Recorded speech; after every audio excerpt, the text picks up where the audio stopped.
নমস্কাৰ আজি 15 সেপ্টেম্বৰ অসমৰ লগতে ভাৰতৰ বিভিন্ন প্ৰান্তৰ পৰা ৰাতিপুৱাৰ কেইবাটাও খবৰ একেলগে যুগুতোৱা হৈছে এই মুহূৰ্তত জনাই আছো এটা গুৰুত্বপূৰ্ণ খবৰ মীৰা বৰঠাকুৰে এক ডাঙৰ মন্তব্য কৰিছে মুখ্যমন্ত্ৰী ডক্টৰ হিমন্ত বিশ্ব শৰ্মাক টাৰ্গেট কৰি মীৰা বৰঠাকুৰে কয় যে ৰাজ্যক বিপথে পৰিচালনা কৰা মুখ্যমন্ত্ৰী গৰাকীয়ে নিজৰ গাত নিজেই খান্দিছে আজি এই ডাঙৰ মন্তব্য কৰিছে মীৰা বৰঠাকুৰে ৰাতিপুৱাৰ পৰৱৰ্তী গুৰুত্বপূৰ্ণ খবৰ হৈছে আজি অনুষ্ঠিত হ'ব এডিআৰই পৰীক্ষা তৃতীয় বৰ্গৰ পৰীক্ষা অনুষ্ঠিত কৰা হ'ব আৰু 10 বজাৰ লগে লগে এডিআৰই পৰীক্ষাৰ বাবে বন্ধ থাকিব ইন্টাৰনেট সেৱা পুৱা 10 বজাৰ পৰা দুপৰীয়া 1:30 বজালৈকে বন্ধ থাকিব সমগ্ৰ ৰাজ্যতে ইন্টাৰনেট সেৱা আমি জনাই আছো এটা গুৰুত্বপূৰ্ণ খবৰ ইন্টাৰনেট সেৱা বন্ধ থাকিব 10 বজাৰ লগে লগে তৃতীয় বৰ্গৰ পৰীক্ষাৰ বাবে বন্ধ থাকিব ইন্টাৰনেট সেৱা আৰু কিছু সময়ৰ পাছতে 10 বজাৰ লগে লগে ইন্টাৰনেট সেৱা বন্ধ হৈ পৰিব আৰু দিনৰ দুপৰীয়া 1:30 বজালৈ বন্ধ থাকিব ইন্টাৰনেট সেৱা সমগ্ৰ ৰাজ্যজুৰি বন্ধ থাকিব ইন্টাৰনেট স্বচ্ছ নিযুক্তি প্ৰক্ৰিয়া নিশ্চিত কৰিবলৈ অসম চৰকাৰে 2024 চনৰ 15 সেপ্টেম্বৰ আজি পুৱা 10 বজাৰ পৰা দুপৰীয়া 1:30 বজাৰ ভিতৰত সমগ্ৰ ৰাজ্যতে মোবাইল ইন্টাৰনেট সেৱা বন্ধ কৰাৰ কথা ঘোষণা কৰিছে তৃতীয় শ্ৰেণীৰ চৰকাৰী পদৰ লিখিত পৰীক্ষাৰ সময়তে কোনো ধৰণৰ অসৎ ব্যৱহাৰ ৰোধ কৰাৰ লক্ষ্যৰে এই ডাঙৰ পদক্ষেপ চৰকাৰে গ্ৰহণ কৰিছে 28খন জিলাৰ 2305টা কেন্দ্ৰত 11 লাখৰো অধিক পৰীক্ষাৰ্থীয়ে আজি তৃতীয় বৰ্গৰ পৰীক্ষাত অৱতীৰ্ণ হ'ব ইয়াৰে 429টা কেন্দ্ৰক বিগত সময়তে সংগঠিত প্ৰতাৰণামূলক ঘটনাৰ বাবে স্পৰ্শকাতৰ বুলি চিনাক্তকৰণ কৰা হৈছে হোৱাটছআপ ফেচবুক টুইটাৰ আদিকে কৰি টেলিগ্ৰাম আদি মোবাইল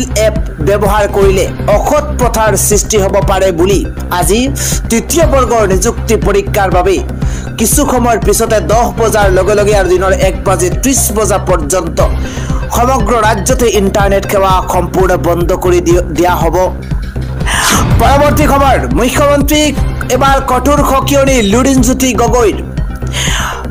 গগৈয়ে কয় যে ইমান দিন বিজেপিৰ চৰকাৰ থকাৰ পাছত বেদখল কিয় উচ্ছেদ কৰিব নোৱাৰিলে এই ডাঙৰ প্ৰশ্ন উত্থাপন কৰিছে লুৰিণজ্যোতি গগৈয়ে কয় যে 2026 ওচৰ চাপিছে কাৰণে সাম্প্ৰদায়িক মেৰুকৰণ কৰিছে এইখন চৰকাৰে সাম্প্ৰদায়িক ৰাজনীতি কৰিছে উচ্ছেদক নিৰ্বাচনী বৈতৰণি পাৰ হ'বলৈ যাতে ব্যৱহাৰ নকৰে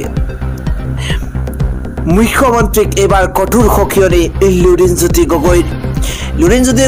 গগৈৰ মতে এইবাৰ বিজেপি চৰকাৰে 2026 যিমানেই ওচৰ চাপি আহিছে সাম্প্ৰদায়িক মেৰুকৰণ কৰিছে বুলি মন্তব্য এইবাৰ লুৰিণজ্যোতি গগৈৰ আন এক গুৰুত্বপূৰ্ণ খবৰ হৈছে এইবাৰ শৃংখল চলিহাক লৈ ৰাজ্য জোকাৰিছে কিয়নো শৃংখল চলিহাই কৈছিল যে খুনতলিৰ খুনাপুৰৰ উচ্ছেদস্থলীত উচ্ছেদিতক গুলিয়াই হত্যা কৰিব লাগে তাকে লৈ এতিয়া সমগ্ৰ ৰাজ্যজুৰি বিতৰ্ক আৰম্ভ হৈছে সংঘৰ্ষৰ সৃষ্টি কৰিব পৰা শৃংখল চলিহাক গ্ৰেপ্তাৰ কৰাৰ দাবী জনাইছে একাংশই এই মুহূৰ্তত জনাই আছো এটা গুৰুত্বপূৰ্ণ খবৰ সংঘৰ্ষৰ সৃষ্টি কৰিব বিচৰা শৃংখল চলিহাক গ্ৰেপ্তাৰ কৰক অসম আৰক্ষীয়ে আইন হাতত তুলি লোৱাৰ কথা কোৱা শৃংখল চলিহাৰ বিৰুদ্ধে ব্যৱস্থা লওক অসম চৰকাৰে শৃংখল চলিহা এজন বিশৃংখল মানুহ এই দাবী উত্থাপন কৰিছে লগতে শৃংখল চলিহা যলৈকে যায় তাতে বিশৃংখল পৰিৱেশৰ সৃষ্টি কৰে অসমখন শৃংখল চলিহাৰ পৈতৃক সম্পত্তি নহয় এবাৰ হুংকাৰ দিয়া হৈছে যেহেতু শেহতীয়াকৈ সামাজিক মাধ্যম যোগে শৃংখল চলিহাই এটা ডাঙৰ মন্তব্য কৰিছে শৃংখল চলিহাই উচ্ছেদস্থলীত গৈ উচ্ছেদিতক গুলিয়াই মৰাৰো ভাবুকি দিছিল আৰু সেই সময়তে সমগ্ৰ ৰাজ্যজুৰি তাকে লৈ প্ৰতিক্ৰিয়া অব্যাহত আছে। অসমখন শৃংখল চলিহাৰ পৈতৃক সম্পত্তি নহয়। শৃংখল চলিহাই আবুল তাবুল কথা কোৱা বাদ দিয়ক, এবাৰ উভতি ধৰিছে শৃংখল চলিহাক। শৃংখল চলিহাই উচতনিমূলক মন্তব্য দিয়াৰ পৰা বিৰত থাকক। আমি আইন শৃংখলাৰ প্ৰতি সন্মান জনাই পৰিৱেশ বিনষ্ট নকৰো। শৃংখল চলিহা কোম্পানীক ব্যৱহাৰ কৰি শান্তি সম্প্ৰীতি বিনষ্ট কৰিব বিচাৰিছে মুখ্যমন্ত্ৰী হিমন্ত বিশ্ব শৰ্মাই। পুনৰবাৰ জনাইছো, শৃংখল চলিহা কোম্পানীক ব্যৱহাৰ কৰি এইখন মুখ্যমন্ত্ৰী হিমন্ত বিশ্ব শৰ্মাই শান্তি সম্প্ৰীতি বিনষ্ট কৰিব বিচাৰিছে।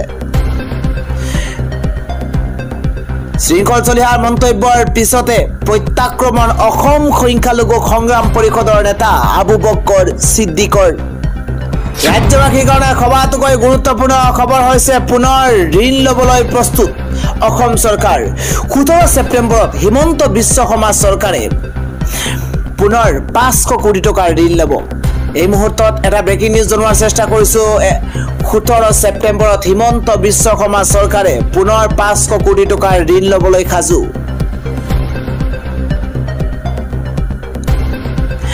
1,55,000 কোটি টকাৰে ধাৰুৱা ৰাজ্য চৰকাৰ 1,55,000 কোটি টকাৰ ঋণত ডুব গৈছে ৰাজ্য চৰকাৰ। হিতাধিকাৰীক সন্তুষ্ট কৰিবলৈ ধাৰৰ উপৰিও ধাৰ লৈছে হিমন্ত বিশ্ব শৰ্মা চৰকাৰে। ৰাজকোষৰ তলি উদং হৈ পৰিছে, ডেম কেয়াৰ হৈ পৰিছে চৰকাৰ। ৰাজকোষ উদং হৈ পৰিছে, ৰাজকোষৰ তলি উদং হৈ এইবাৰ ডেম কেয়াৰ হিচাপত আছে চৰকাৰ। যধে মধে ধন খৰচ কৰি বিপদত পৰিছে হিমন্ত বিশ্ব শৰ্মা চৰকাৰ। অতি ভয়ংকৰ দিশত অসমৰ অৰ্থনীতি। চৰকাৰে এফালে ধাৰ লৈছে, এফালে দেশৰ অৰ্থনীতি এতিয়া ধ্বংসৰ মুখলৈ গৈছে। টেটুগুৰিলৈকে ধাৰত পোত গৈছে এইখন হিমন্ত বিশ্ব শৰ্মা নেতৃত্বাধীন বিজেপি চৰকাৰ। ৰাজ্য চলাবলৈ টকা নাই হিমন্ত বিশ্ব শৰ্মা চৰকাৰৰ। হিমন্ত বিশ্ব শৰ্মা চৰকাৰৰ 3 বছৰীয়া কাৰ্যকালত গঢ়ি উঠিছে ঋণৰ পাহাৰ। এটা গুৰুত্বপূৰ্ণ খবৰ, এফালে আঁচনিৰ ঘোষণা, হিতাধিকাৰীৰ সৃষ্টি আৰু আনফালে ধাৰত ককবকাইছে এইখন চৰকাৰ। এফালে আঁচনিৰ ঘোষণা কৰিছে চৰকাৰখনে, আনফালে হাজাৰ হাজাৰ কোটি টকাৰ ঋণ লৈছে এইখন চৰকাৰে। ঋণত ককবকাইছে, প্ৰতিমাহে ধাৰ লৈ লৈ দেউলীয়া হৈছে এইখন চৰকাৰ। আৰু ইতিমধ্যে পুনৰ 500 কোটি টকাৰ ঋণ ল'বলৈ প্ৰস্তুত হৈ পৰিছে হিমন্ত বিশ্ব শৰ্মা চৰকাৰ। আন এক গুৰুত্বপূৰ্ণ খবৰ হৈছে ভাৰতীয় ৰেলৱেত প্ৰায় 12,000 পদৰ বাবে বিজ্ঞাপন ঘোষণা। এবাৰ এটা ডাঙৰ খবৰ জনোৱাৰ চেষ্টা কৰিছো। শেহতীয়াকৈ ভাৰতীয় ৰেলৱে সঘনাই সংঘটিত দুৰ্ঘটনাত সমালোচিত হোৱাৰ পাছতেই দেশবাসীৰ গা ভাল কৰাৰ বাবেই এক বৃহৎ ঘোষণা কৰিছে। এটা গুৰুত্বপূৰ্ণ খবৰ, এই আঘাতত ৰেলৱে প্ৰায় 12,000 খালী পদৰ নিযুক্তিৰ অধিসূচনা প্ৰকাশ কৰিছে। ভাৰতীয় ৰেলৱেৰ তথ্য অনুসৰি অকাৰিকৰী জনপ্ৰিয় শিতানত মুঠ 11,558টা খালী পদ শীঘ্ৰেই পূৰণ কৰা হ'ব।